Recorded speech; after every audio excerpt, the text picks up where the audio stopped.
All right, if you can hear the sound of my voice, clap once. If you can hear the sound of my voice, clap twice. And if you can hear the sound of my voice, listening position. Ooh, nice. Everybody right there on point. Okay, so something I want to do with you guys today, I was sitting home and I was thinking, and I know that I talked to Ms. McMahon a lot and some of our other educators in the building, and one of the things that I know that we struggle with sometimes is fluency when we are reading. I'm going to actually come back to that word, but I just want to say to you today that's exactly what we're going to be talking about, how to become a more fluent reader. Can you say fluent? Fluent. So keep that word in your mind because we're going to come back to that word in a few minutes. Let me ask everybody this question. Has anybody ever heard of the word boot camp? Boot camp? You know what boot camp is? What's boot camp? Summer camp. Summer camp? Not quite. It has the word camp in it, but not quite. Boot camp. What do you think of when you hear boot camp? Like it's like a camp, but it's like if you have like a son and you sit him to read, it's like you bed or something. Okay, it could possibly be a place where you send someone who needs to get themselves together. Let's try one more. Boot camp. I think boot camp means that when you like go on camping in the woods. Okay, so we have a couple different definitions going on. And the good thing is nobody actually hit it on target, so that makes me more excited to actually tell you what the word means. So we're going to do something, and I actually told Ms. McMahon, we're going to start something called a fluency boot camp. Can you say that? Fluency boot camp. Fluency boot camp. So I'm going to go through a couple of different slides with you to explain how that's going to look in our class over the next couple of weeks. Let's see. Here we are. So fluency boot camp. See my star? Because you're stars. That's what you are. Stars. Fluency boot camp. So here's the definition of boot camp. So now we no longer have to wonder. It's a noun. And there's two different definitions. One I'm going to focus on more than the other. But the first one is a camp where people who have recently joined the U.S. Army, Navy, Marine Corps receive their basic training. So have you heard of the Army, Navy, or the Marines? Thumbs up. Okay, great. The second definition is a program or a situation that helps people become much better at doing something in a short period of time. So that's the one that I actually want to focus on. Our Fluency Boot Camp is a program that is going to be designed to help us become more fluent in what? In reading over a short period of time, because you guys basically already have all the strategies, but we just don't necessarily apply them all the time. Okay?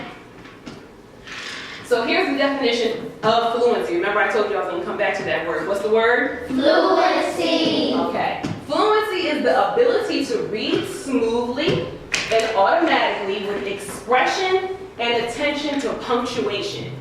I want to hone in on something. With expression and attention to punctuation. Remember those words because you're going to see them again, okay? So here are the areas that we're going to focus on during the boot camp. We have 4 areas that we're going to focus on. The first one is pace. Can you say that? Pace. Pace. And I'm going to go through each one. The next one is phrasing. Phrasing. The third one is expression. Expression. And the last one is punctuation. Punctuation. So the first one is pace, okay? And the definition of pace is the speed in which you read. So there are 2 things that we need to think about when we think of the word pace. The goal is to read at a just right pace, and I'll explain what that means. And reading not too fast and not too slow. So I have this poem here. I love poems. They're like little mini short stories.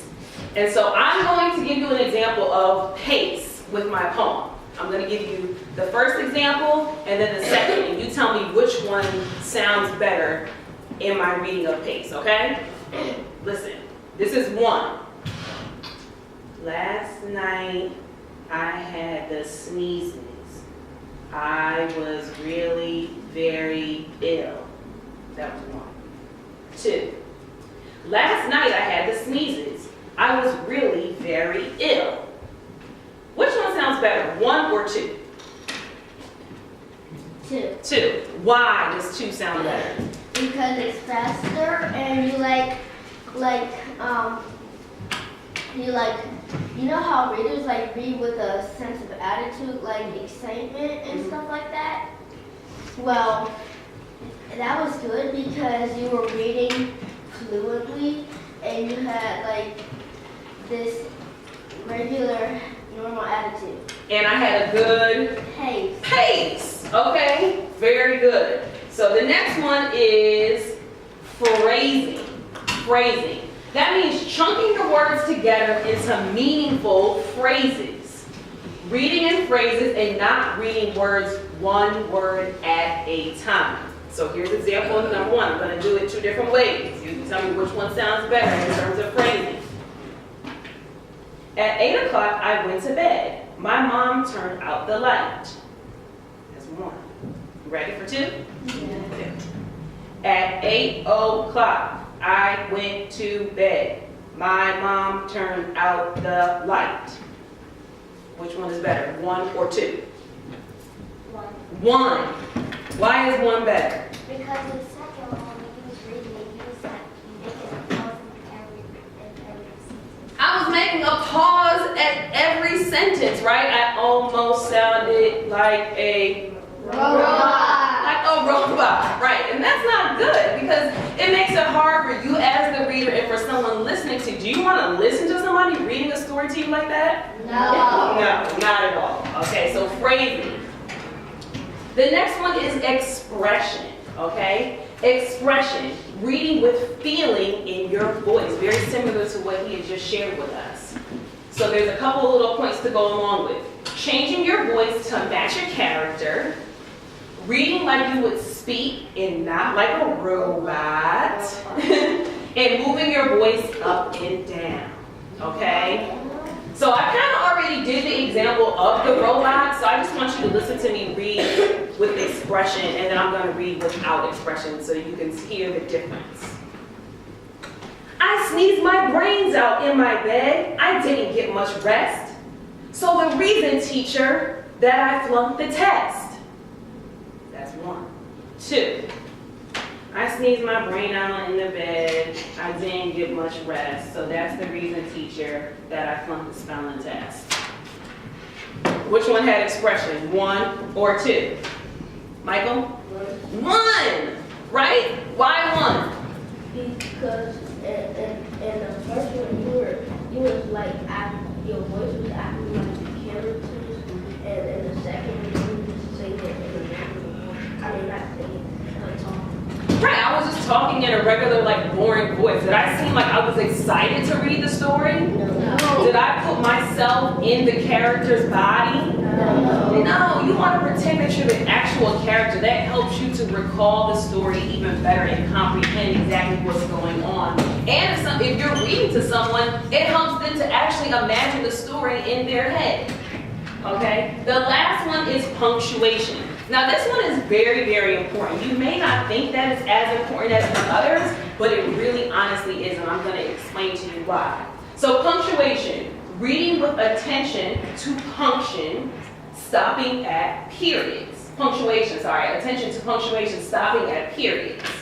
Taking breaths at commas, making your voice go up for question marks, showing excitement for exclamation points, and using quotations to change voice for characters, okay? So we need to look at all of these things when we are reading. Sometimes when I have a story in front of me, I actually look at the ending marks first to kind of gauge myself and see, where I need to be changing my voice, especially if I'm going to read a story to other people so that they can understand the story as much as they can with me using the punctuation properly. So here's an example of me using punctuation and an example of me not using punctuation. Last night I had the sneezes. I was very ill. My mother called the doctor who prescribed a purple pill. At 8 o'clock, I went to bed. My mom turned out the light.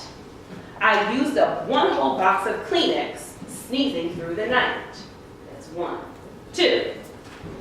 Last night I had the sneezes. I was very ill. My mother called the doctor and prescribed a purple pill. At 8 o'clock, I went to bed. My mom turned out the light. I used up one whole box of Kleenex, sneezing through the night. Oh my God.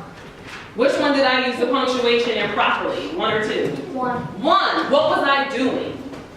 You were like stopping at the periods. Right. I was stopping at the periods, and if there's a comma there, you kind of just take a little breath, okay? All of these are very, very important when you're reading, because if you just skim over them, you're not really fully understanding the story, all right? So, just like I just read this poem to you, something else that's really important with fluency is to keep reading something over and over again. Okay, so I'm actually going to read this poem for you all the way through, and then I'm going to give you the opportunity to practice another poem by yourself by reading it over and over again, but focusing on those 4 action points, and I'll go back to them so you can remember. So you ready for the whole poem? Yes. It's called a Bad Case of the Sneezes. Last night I had the sneezes. I was very ill. My mother called the doctor, who prescribed a purple pill. At 8 o'clock I went to bed. My mom turned out the light. I used one whole box of Kleenex, sneezing through the night. I sneezed my brains out in my bed. I didn't get much rest. So that's the reason, teacher, that I flunked the spelling test. Okay? So did you hear my pacing? Yes. Did you hear my phrasing? Yes. Did you hear my Expression. expression? I was thinking if you remember expression. Yes, no? Yes. Okay, did you hear me stopping at punctuation? Yes. Yes, okay. So this is the poem that you guys, are actually going to work on. I have copies here. It's called A Mess in My Desk. It is actually the same author of the poem that I just read. His name is Bruce Lansky. It's actually pretty funny. So you have to think about it when you get it. Not yet. I'm going to give you the copy. But when you get it, I want you to practice all the things that I did, because you're actually going to match up with a partner and read it to them once you practice it by yourself maybe 3 or 4 times.